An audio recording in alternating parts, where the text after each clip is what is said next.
Hey everyone, welcome back to Unabashed. Today we're going to be covering part 2 of the 3-part series on body and perception. Today's topic is body shaming. Let's do this. Your post. Yes, I wanted to get to your post. So I was going through your Insta and I saw the post that says, I am not ashamed. For those of you who haven't seen it, I will of course link her handle in the caption. But it's calling out body shamers.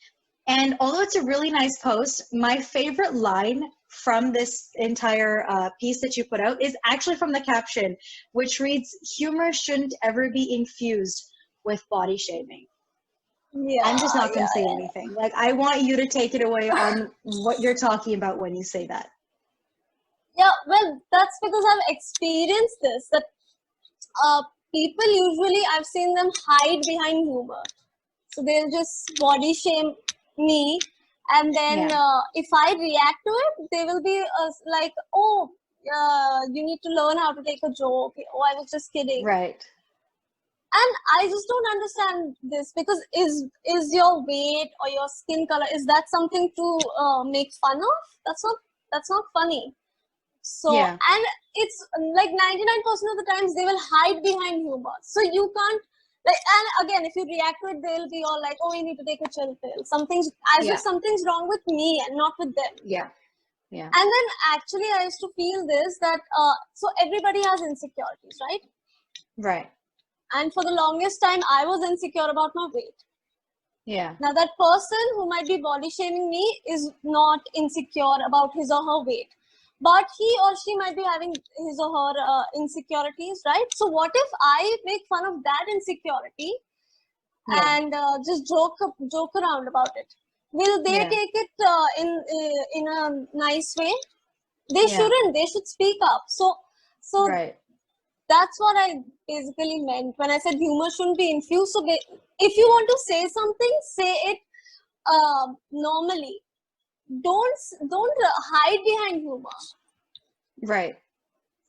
I think a lot of the times, I don't even know if that they don't care about saying what they're saying. It's just about, like you said, just having a moment of fun, which this topic is so pertinent to the Indian society. And I say that, like, I know I'm zeroing in on the Indian society, but that's because I lived in India for 7 years before I moved to Canada.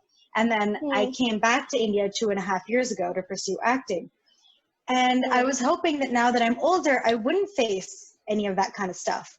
And I came to class and it started up. And I was very confused because, you know, growing up here, I didn't feel that. I have never been made to feel ashamed of my body directly through anyone. Maybe because I saw mainstream media, I saw movies and models, and I thought, oh my God, she's gorgeous. I want to be like that. But never, and I think I'm really proud to say this, but never has a contemporary, someone that I actually personally know, made me feel like I am not different. Relatives is fine, but I'm talking about people here that I've grown up with. So, but that kind of stuff, it started hitting me in acting school once I went back. The coolest people who I thought, oh, they're so chill, they're so fun, they're so nice. And slowly these jokes started coming out.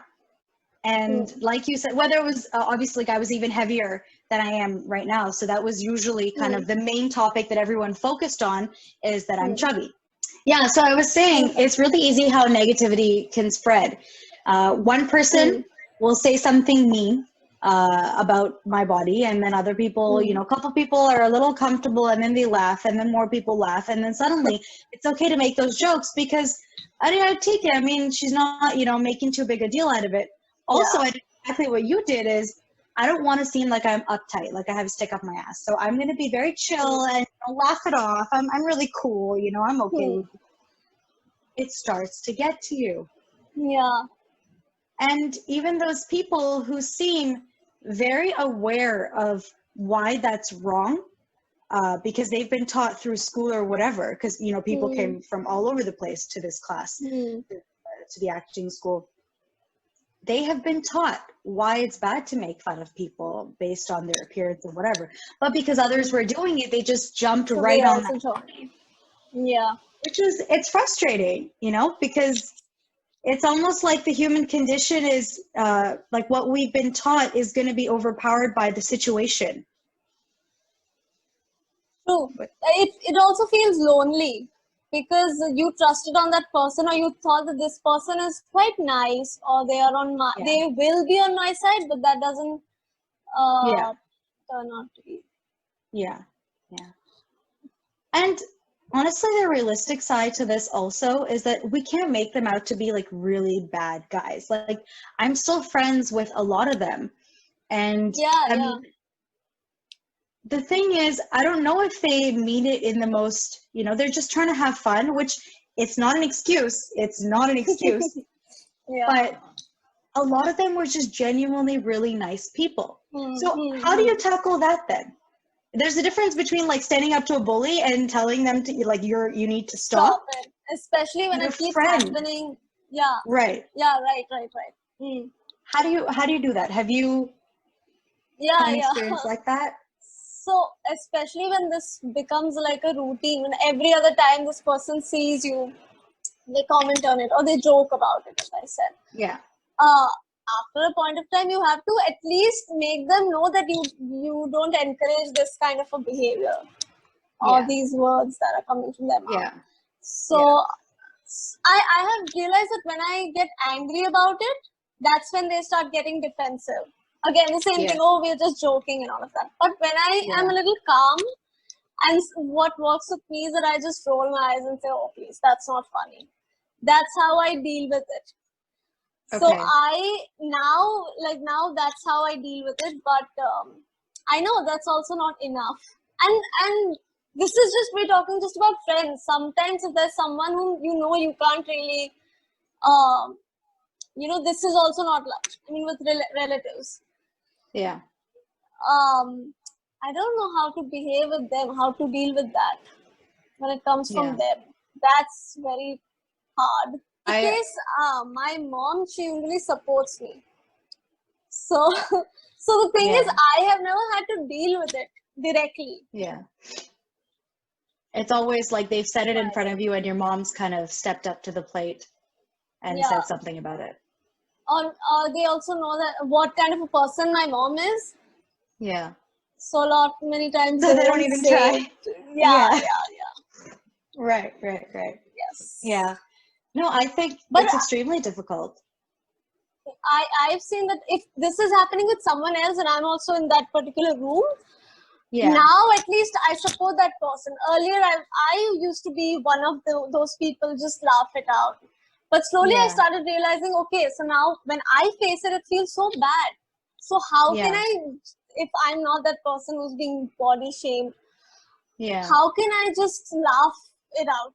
I should support that person. So now at least I support the person. Yeah. You know what's funny? It's easier for us to be kind to others than to ourselves. Like we're more willing to stand up for others. Yeah. Yes. Which is kind of crazy because, I mean, we should always be there for ourselves. We're the only ones who are going to be with us from the moment that we are born till the moment that we die. We are the only constant. Yet we prioritize so much more than ourselves in our lives. No, I was going to ask you, what do you do? How do you tackle with it? I haven't had to in terms of relatives. Like, it's weird. My relatives are the opposite. They're like, no, especially South Indian, right? My dad's family, they're like, no. When they see me working out or eating less, my dadi, she's literally like, she's eating leaves. Like, she's not eating anything. When she sees me eat a salad or something. And my mom's side, like, they're all kind of on the more skinnier part of the spectrum. But they're always like, no, Kavita, you gotta eat. Like, how much skinnier do you want to get? You want to disappear?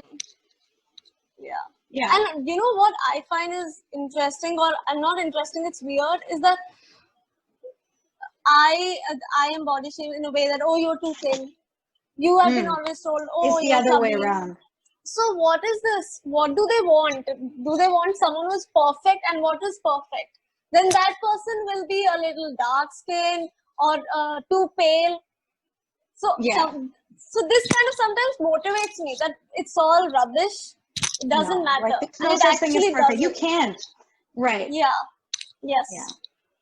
And the part about family, like, it depends on the type of family, but I think that in our generation, our parents are starting to understand, or our relatives are starting to understand how to be body positive, but or rather they know that they want to be, but they don't know how to go about it. So they end up saying things that they're trying to be constructive, but you're like, you know what it actually that's not what it, I don't know what you're trying to get at. You know, there's a little ambiguity there, but I think conversation is so important on that front with your family. But yeah, like you said, like if you're a little more calm and you talk to them about it, I think that really gets across. I did that on a few occasions, and it worked out for me. Because if you're not freaking out, you know, you're not getting angry or not showing attitude, then you're always more likely to be listened to, which is just kind of what works in the world regarding anything. Right. But the other thing is, do we owe that to them? Do you feel that we owe them that peaceful, nice conversation? They're being, frankly, they're being jerks, even if they're nice people. In that moment, they're being a jerk. Yeah, we definitely don't owe this to them. We definitely don't owe this to them. But then that's the thing, right? If you're angry, they're not going to listen to it. There's a chance of them listening to it if you're a little calmer. And it also depends on how that person is behaving. Like if that person is too rude, then you don't need to be all calm and like you don't need to be polite with that person. Yeah, I don't know what my answer to that question is, whether we owe them that or not.